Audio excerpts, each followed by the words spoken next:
పెద్దలు శ్రీమతి సబితా ఇంద్రారెడ్డి గారు, పెద్దలు శ్రీమతి సునీత లక్ష్మారెడ్డి గారు, అదేవిధంగా గౌరవ ఎమ్మెల్సీలు నవీన్ కుమార్ రెడ్డి గారు, డాక్టర్ శ్రవణ్ దాసోజ్ గారు, అదేవిధంగా మా నాయకులందరం మరి ఈరోజు వారికి సంఘీభావం చెప్పడానికి, వారికి ధైర్యం చెప్పడానికి, మీరు జనం ఆవేదనని ప్రజల ముందు ఆవిష్కరిస్తే, రాష్ట్రం ముందు ఆవిష్కరిస్తే మీ మీద అక్రమ కేసు పెట్టారు తప్ప మీరు చేసిన తప్పేమీ లేదు అని వారికి ధైర్యం చెప్పడానికి వారి కుటుంబ సభ్యులను కూడా కలిసినాం.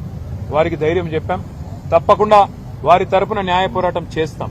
ఇందులో వెనక్కి తగ్గే ప్రశ్నే లేదు. నువ్వు జైల్లో పెడతాను అంటే భయపడడానికి ఎవడు కూడా ఇక్కడ ఊరికనే ఆకాశంలోంచి ఢిల్లీ నుంచి పేమెంట్ కోటాలో ముఖ్యమంత్రి పదవి తెచ్చుకున్నాడు ఎవడు లేడు. మేమందరం జనం నుంచి వచ్చిన వాళ్ళం, ఉద్యమాల్లోంచి వచ్చిన వాళ్ళం. ఎవరికి కూడా భయపడేటోళ్ళం కాదు. జైళ్లకి, కేసులకి, బెదిరింపులకి, నీ ఊకదంపుడు ఉపన్యాసాలకి భయపడేటోడు ఎవడు కూడా లేడు. పెట్టుకో, ఏం కేసులు పెట్టుకుంటావో పెట్టుకో, ఏం చేసుకుంటావో చేసుకో. కానీ ఒకటి మాత్రం పక్కా, రేవంత్ రెడ్డి గారు రేపు ఇదే శాస్తి నీకు కూడా జరుగుతుంది.